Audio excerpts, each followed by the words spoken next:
एक समय की बात है। भगवान गौतम बुद्ध एक गांव में धर्म सभा को संबोधित कर रहे थे। लोग अपनी विभिन्न परेशानियों को लेकर उनके पास जाते और उसका हल लेकर खुशी खुशी वहां से लौटते।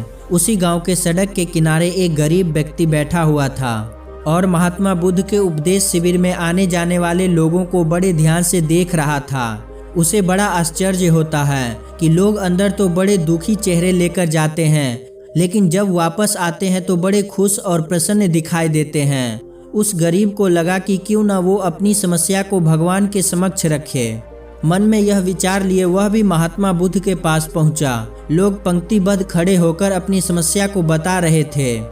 जब उसकी बारी आई तो उसने सबसे पहले महात्मा बुद्ध को प्रणाम किया और फिर कहा, भगवान, इस गांव में लगभग सभी लोग खुश और समृद्ध हैं, फिर मैं ही क्यों गरीब हूँ। इस पर उन्होंने मुस्कुराते हुए कहा, तुम गरीब और निर्धन इसलिए हो क्योंकि तुमने आज तक किसी को कुछ दिया ही नहीं। इस पर वह गरीब व्यक्ति बड़ा आश्चर्यचकित हुआ और बोला, भगवान, मेरे पास भला दूसरों को देने के लिए क्या होगा। मेरा तो स्वयं का गुजारा बहुत मुश्किल से हो पाता है।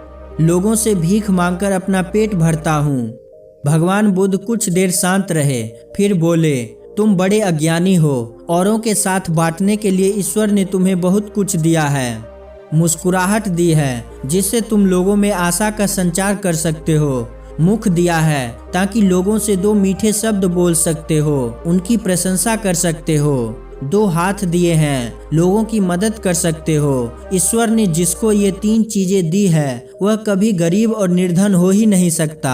निर्धनता का विचार आदमी के मन में होता है, यह तो एक भ्रम है, इसे निकाल दो।